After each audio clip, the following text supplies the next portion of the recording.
Hello everyone, welcome to my channel. I'm Jamshaid Baig, known as JB the Adventurer, a solo traveler and a travel blogger from Manchester, England with over 30 years of travel experience. I have traveled to over 70 countries so far and now ready to share those wonderful adventures with you. In today's adventure, I'm going to travel to Scotland by road on a long weekend trip. I'll be exploring 3 cities of Scotland starting from Stirling, St Andrews and Edinburgh, the capital of Scotland. I will be sharing all these adventures over the next 12 weeks and I hope that you would stay with me throughout my journey. Scotland, here we come.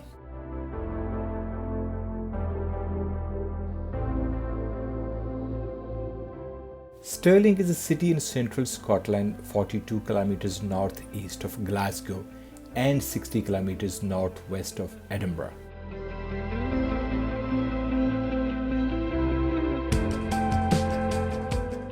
We drove around 380 kilometers from Manchester to get to Stirling, which took us around 4 hours.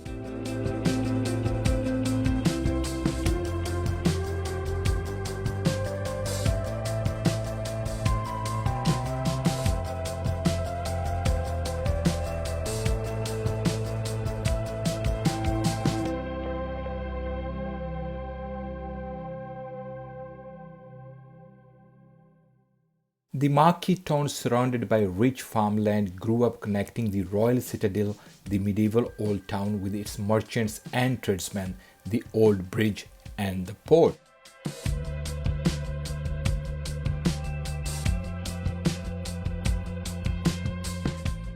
Located on the River Forth, Stirling is the administrative centre for the Stirling Council area and is traditionally the county town of Stirlingshire. It has been said that Stirling is like a huge brooch, clasps highlands and lowlands together. Similarly, he who holds Stirling holds Scotland is often quoted. Stirling's key position as the lowest bridging point of the River Forth before it broadens towards the Firth of Forth made it a focal point for travel north or south.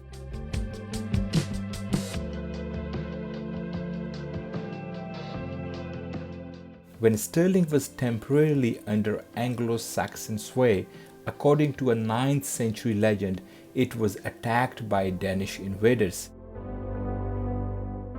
The sound of a wolf roused a sentry, however, who alerted his garrison, which forced a Viking retreat.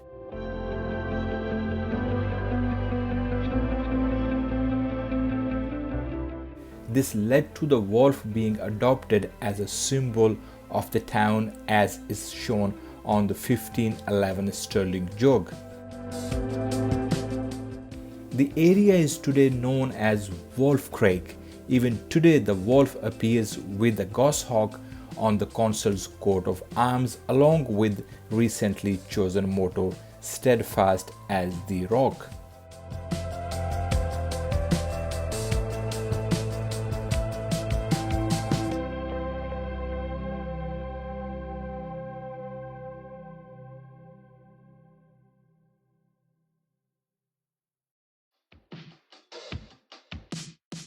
Modern Stirling is a centre for local government, higher education, tourism, retail and industry. The mid-2012 census estimated for the population of the city is 36,440. One of the principal royal strongholds of the Kingdom of Scotland, Stirling was created a royal borough by King David in 1130. In 2002, as part of Queen Elizabeth's Golden Jubilee, Stirling was granted city status. Once the capital of Scotland, Stirling has so many beautiful, exciting and historical touristic places to offer. However, during my 24 hours short stay, I will be visiting only top 6 of those places, such as Stirling Castle, Church of the Holy Rood, the Old Town Jail, National Wallace Monument, Star Pyramid of Stirling, and Cambuskenneth Abbey.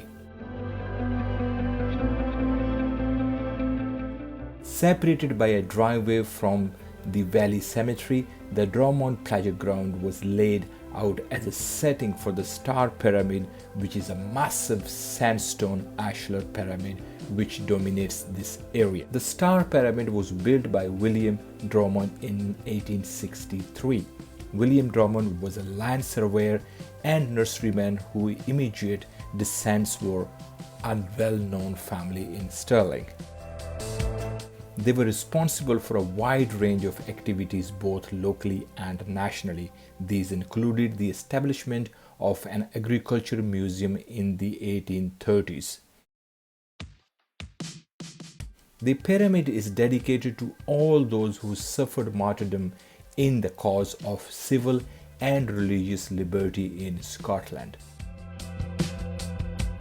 The Star Pyramid, with its text and embalms, was nearing completion in April 1863 when a Bible and a confession of faith were sealed into a chamber within the structure.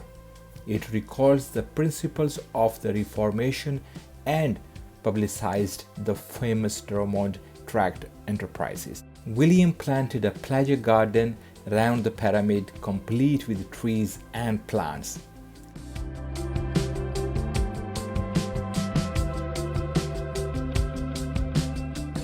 He also paid for 5 of the 6 statues seen in various parts of the graveyard and donated trees to be planted around the National Wallace Monument.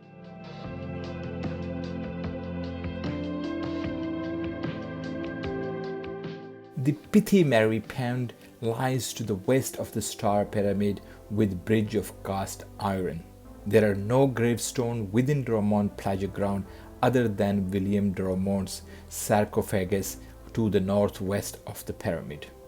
Polished grey granite, inscribed, born 14th February 1793, died 25th November 1888, on its stepped base. Exploring the world and sharing these exciting adventures is a passion of mine. Be a part of my passion by hitting the like button and share this video as much as possible. Hit the subscribe button so you don't miss any future adventures. Do not follow where the path may lead. Go instead where there is no path and leave a trail. See you next week with a new adventure. Ciao.